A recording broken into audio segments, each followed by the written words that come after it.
اعوذ باللہ من الشیطان الرجیم بسم اللہ الرحمن الرحیم۔ اللہ کے بابرکت نام کے ساتھ شروع کرتا ہوں جو دلوں کے حال بہتر جانتا ہے۔ میری طرف سے دیکھتی آنکھوں سنتے کانوں سب کو السلام علیکم ورحمۃ اللہ وبرکاتہ۔ لاکھوں کروڑوں درود و سلام آقا دو عالم خاتم النبیین حضرت محمد مصطفیٰ صلی اللہ علیہ وآلہ وسلم پہ، آپ کی آل پاک پہ، صحابہ کرام پہ، اولیاء کرام پہ درود و سلام کے بعد میرا آج کا موضوع ہے کے پی کے میں پی ٹی آئی کی بہت بڑی سازش پکڑی گئی ہے، اس پہ بات کروں گا۔ اور گلگت بلتستان کے کل کے انتخابات پہ میں معذرت چاہوں گا کہ میرے سے غلط وہ اندازہ ہو گیا تھا، کیونکہ ابھی وہ نامکمل رزلٹ تھے، اس میں نون لیگ جیت رہی تھی، لیکن جب مزید حلقوں کے اس میں ووٹ شامل ہوئے تو اس میں پی ٹی آئی پیپلز پارٹی جیت گئی ہے، اس پہ بات کروں گا۔ اور اسی طرح پھر آزاد کشمیر میں آج 9 تاریخ ہے، 9 جون ہے، انہوں نے احتجاج کی کال دی ہوئی ہے کل عدم تنظیم ایکشن کمیٹی کی طرف سے، جو دہشت گردوں کا ٹولہ ہے اس کی طرف سے، اس پہ بات کروں گا۔ اور سب سے پہلے آپ سب سے بس ایک ہی اپیل ہے کہ دیکھیں یہ میرے اکیلے کا چینل نہیں ہے، یہ آپ سب کا چینل ہے، یہ ہم سب کا چینل ہے، یہ پوری دنیا میں حق سچ دیکھنے اور سننے والوں کا چینل ہے۔ دیکھیں میں 76 سال کا ہو گیا ہوں، بونس پہ چل رہا ہوں، پتہ نہیں کب مالک بلا لے، اور میری کوشش ہوتی ہے کہ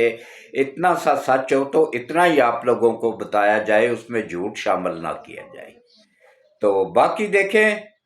میری کسی کے ساتھ کوئی دشمنی نہیں ہے، عمران خان آج ملک کا وفادار بن جائے،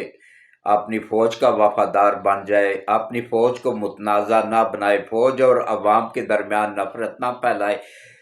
تو میں اس کو بھی ویلکم کروں گا، اس کی بھی حمایت میں لکھوں گا اور بولوں گا۔ اور کے پی کے کی جو حکومت 15 سالوں سے پی ٹی آئی کی حکومت ہے،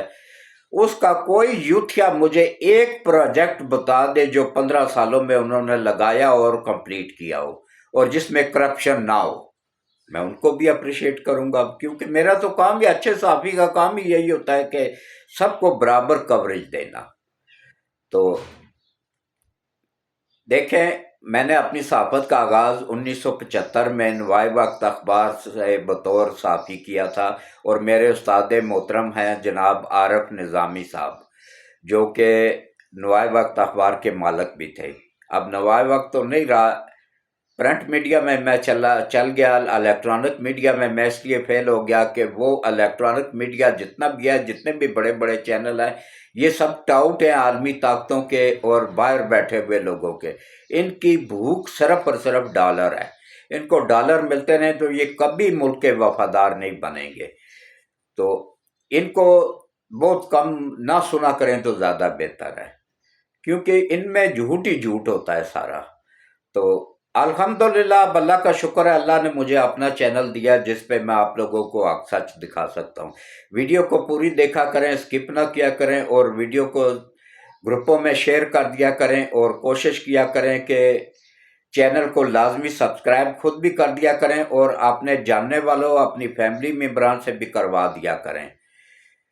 جنہوں نے چینل کو کل سبسکرائب کیا ہے، میں تہ دل سے ان کا شکر گزار ہوں اور دعا گو ہوں کہ جنہوں نے پہلے چینل سبسکرائب کیا ہوا ہے، اللہ ان کی بھی دنیا اور آخرت بہتر کر دے۔ جنہوں نے کل کیا ہے یا پہلے کیا ہے، ان سب کی اللہ دنیا اور آخرت بہتر کر دے۔ جنہوں نے نہیں کیا، اللہ ان کی بھی دنیا اور آخرت بہتر کر دے، آمین۔ تو اب آپ آ جائیں جناب اصل موضوع کی طرف۔ گلگت بلتستان میں رزلٹ کمپلیٹ، ابھی دور دراز علاقوں سے، وہاں علاقے دور دراز ہیں نا، دور دور ہیں، تو رزلٹ اکٹھے کرنے میں ٹائم لگتا ہے، تو کوئی بڑی بات نہیں ہے۔ یہ پی ٹی آئی والے شور ڈال رہے ہیں جی ہمارے ساتھ دھاندلی ہوگی، ان کا کام ہی یہی ہے کہ بھائی عوام اب دیکھتی ہے کام۔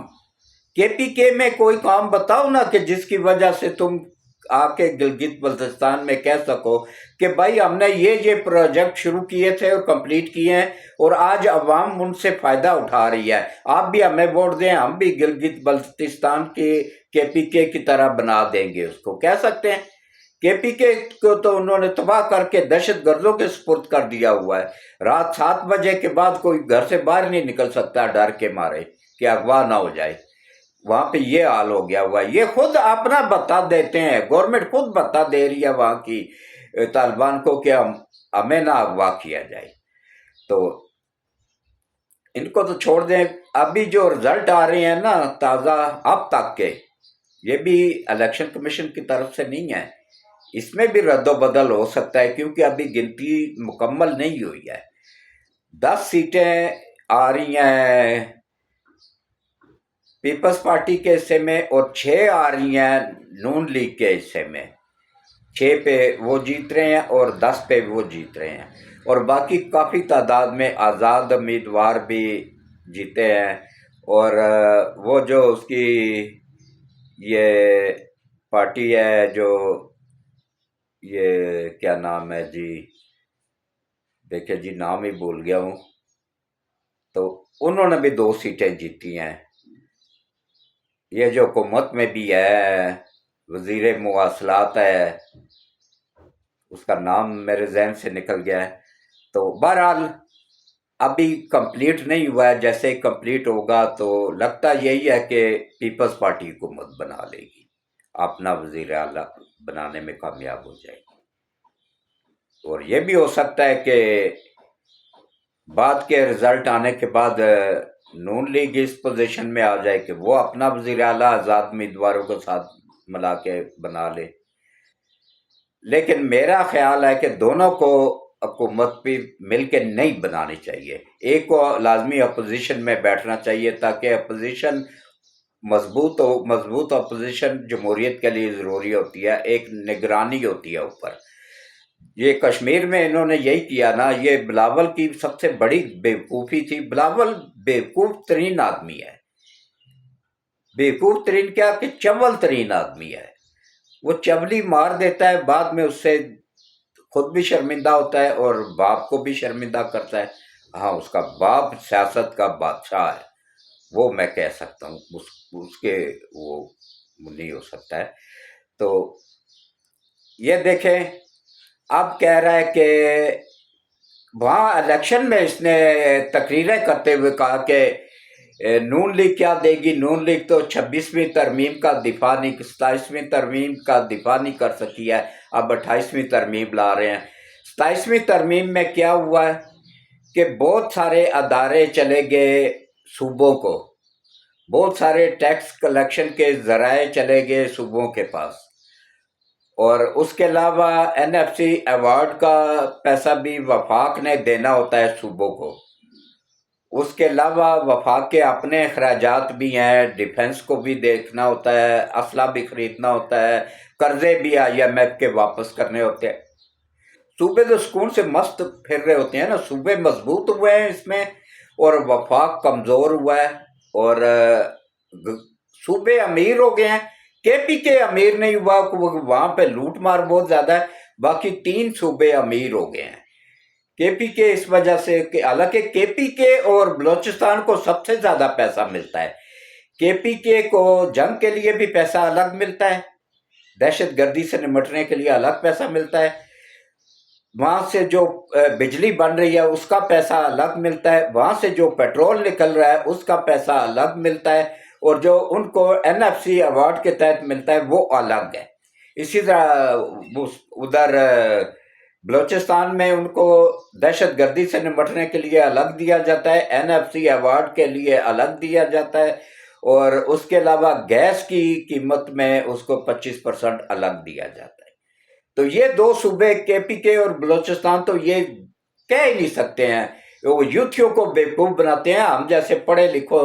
کو نہیں بنا سکتے ہیں۔ یوتھیوں تو ایک تو ان پڑھ ہوتے ہیں، جاہل ہوتے ہیں، دوسرا نمبر وہ اپنی جہالت سے نکلنا بھی نہیں چاہتے ہیں، وہ بیوقوف بن سکتے ہیں، ہم نہیں۔ تو وہ وہاں پہ انہوں نے کیا کیا جناب، ہاں بلاول کی بات ہو رہی تھی، ایک تو بزرگ ہو گیا ہوں نا، بھول بھی جاتا ہوں، تو بلاول نے اس کی مخالفت کر رہا ہے کہ بھائی یہ اختیار واپس صوبے کہہ رہے ہیں، وفاق کہہ رہا ہے کہ بھائی کچھ مجھے دو تاکہ وفاق مضبوط ہوگا۔ اب صوبوں کا کام ہے نا وفاق کو مضبوط کرنا، صوبے تو مضبوط ہو گئے ہیں، وفاق کمزور ہو گیا۔ اب وفاق تو دیکھیں فوج چاروں صوبوں کی ہے، تو فوج کو بھی سیلریاں دینا، پینشن دینا، ان کے لیے ہاسپٹل بنانا، سب کچھ یہ